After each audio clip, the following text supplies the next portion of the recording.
Hey guys, welcome back to the Follow the Money strategy.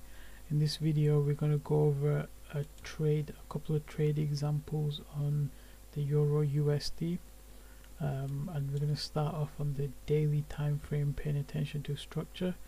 Now as you can see on the daily time frame on Euro USD, the market has been moving very bullish from this point of structure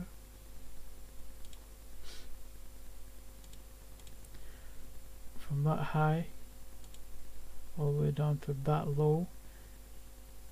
That would be your real structure point, and when the market moves up here, you're actually expecting the market to break the lows, but instead what it does is it eventually comes and breaks the highs. Once it broke that high, then you know you're bullish on the daily time frame. And that was a recent high that is given on the daily time frame. It retraces a little, and as you can see over here, it peaks above that high, making a new high, meaning it's made a higher high on the daily time frame. So the market is very bullish.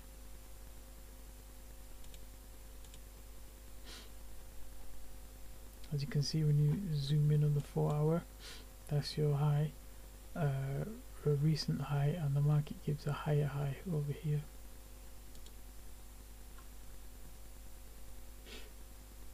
Now once it does that, on the 1 hour time frame, you can see the market starting to make lower lows, and so the market has gone bearish on the 1 hour time frame.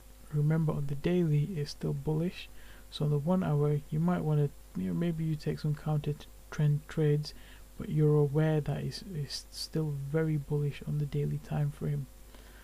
And what the market does on this 1 hour time frame, as we can see quite clearly, is there are lows, equal lows over here, as denoted by this trend line, this white line. The market peaks below these lows for a complex pullback, and then from a market structure point of view, it breaks the recent high and it makes a new high. It breaks the recent lower high, makes a higher high, so the market now has gone bullish.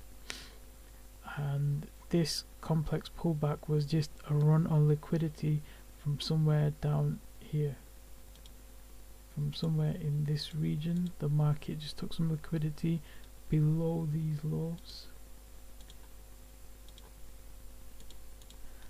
and then it rallied on up, and then as you can see, it made a from that from this low, lower low, higher, lower high, lower low, and now it's made a higher high and a lower high, and it's carried on up and it's made a higher high.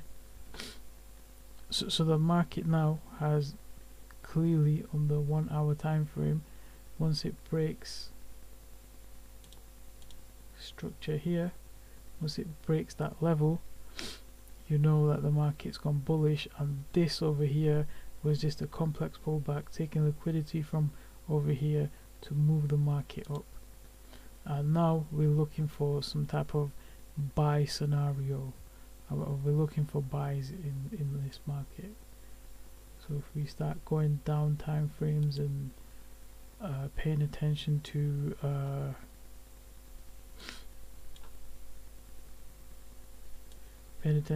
the lower time frames and the intraday market swings, hopefully we'll see something here.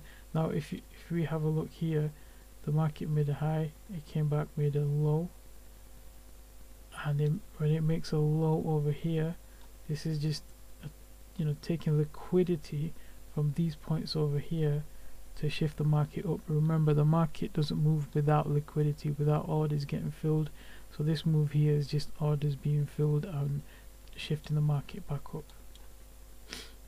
As we start looking at this market on lower time frames, so if we're on the 15-minute time frame, There's a few trades that we may have seen here.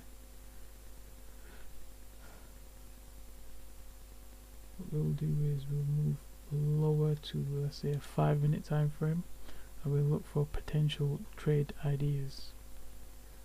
Now, if you have a look here, if we put our sessions indicator on, so we know what session we're in, what time of day we're in, because as you know, timing of the market is important, and we need to trade when the big institutions get into the market. For Euro USD, it's normally moving during London and then the New York market. So during London, we're sat here in London, and we have the low. I've got the low marked up here for, that's the Asian session low. As you can see, what London does is, if we go down to a lower time frame still,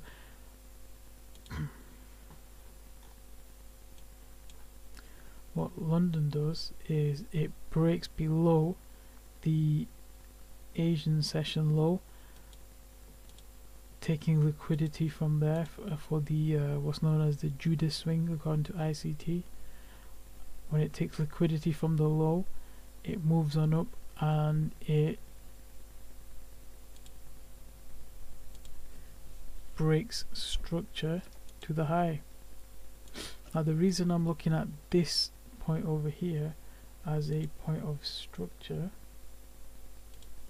the reason I'm looking at this point as a point of structure is because if we look at this swing, there was a high there, the market compressed down it, the momentum, very slow momentum for the market to move down, and then it moved back up. It took liquidity from that high there, and it come into an area of an order block with an imbalance, and then it shifted down.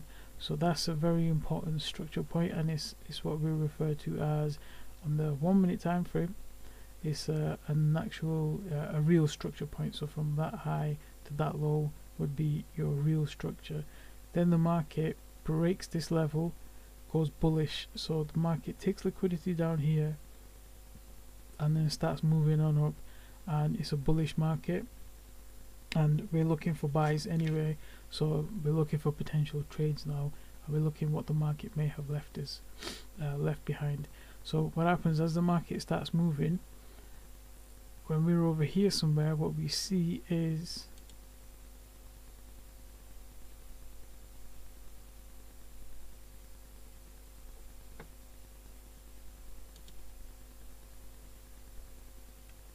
we see some liquidity here, some equal lows, which can possibly provide us with the liquidity necessary to shift the market in the other direction.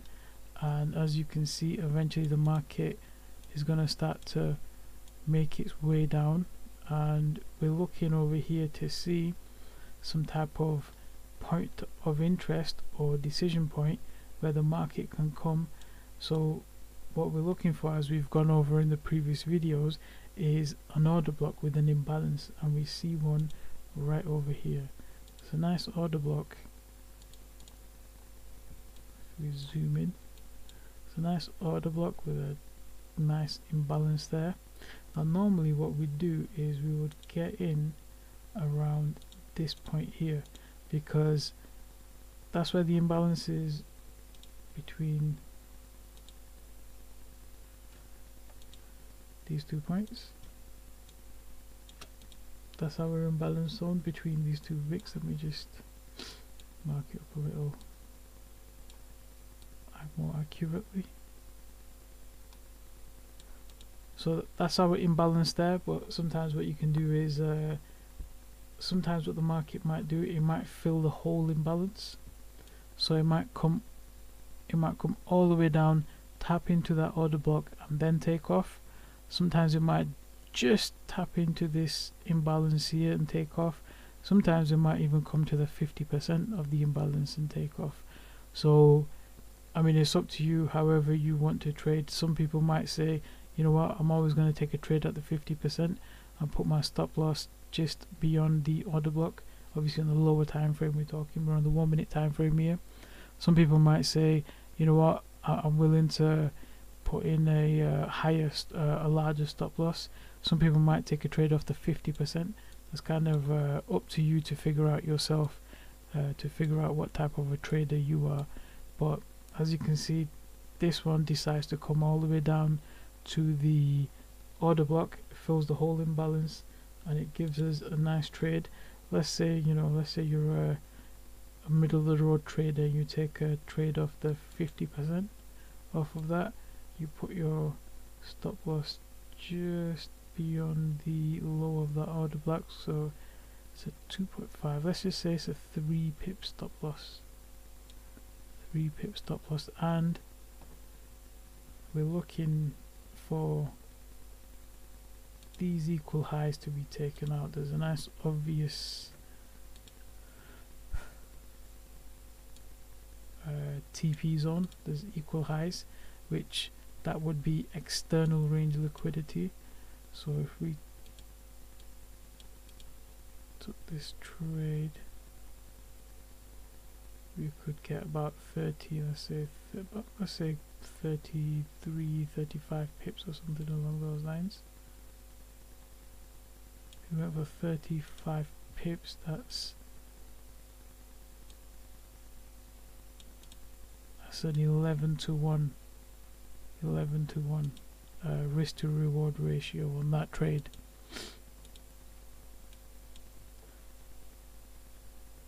So you can take one trade there. What I would do if I was in this trade is, this is my structure point, so I'd wait for the market to break above that level there. Wait for the market to break that level there. When it does, as it does right there, I would then put my I'd put my stop loss to break even or even slightly in profit, because it's broken structure. Or what you can do is take half of your profit, take partials, or you know, your trade management is up to you. I'd personally put it to break even, or maybe even take some profit. Then now that the New York session has started, what New York normally does is it might give you some little pullback and a continuation trade. And so as you can see, when New York starts, it gives you a little imbalance right there. So that's your last supply, as in that's the last supply. Then demand takes over, and so we're looking for some type of pullback into that. And we can probably, there's an imbalance we can see quite clearly here. There's a clear imbalance right there, and we might want to mess around with the time frames with 5, 4, 3, 2, 1. I'd normally look at all the time frames, so you can't see anything on the 5 minute. Let's go down. We could see a clear imbalance on the 1 minute. Let's have a look at the 3 minute. Not so clear. 2 minute is perfect. So the 2 minute time frame gives us a perfect imbalance, and we can get into this trade and we can put our stop loss just beyond this here. So we could get in, let's say we're being a little more risky on this one.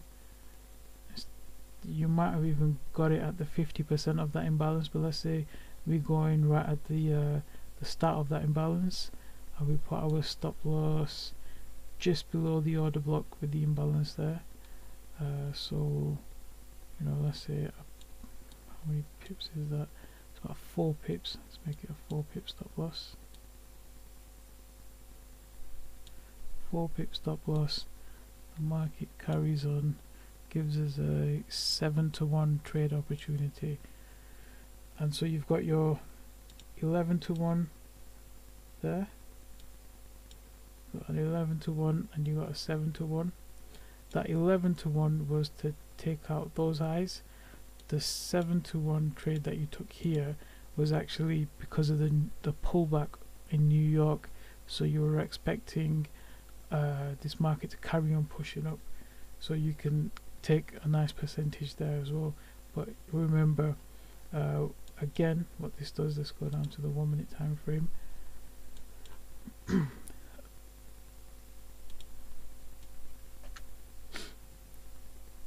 So this is your supply.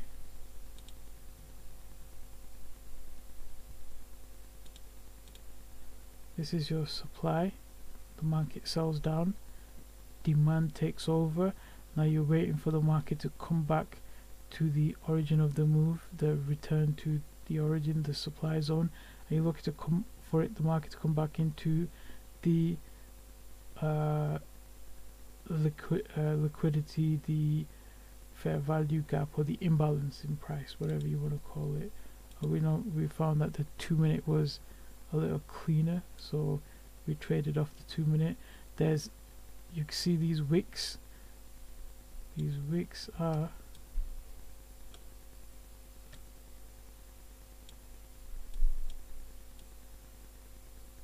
liquidity for us.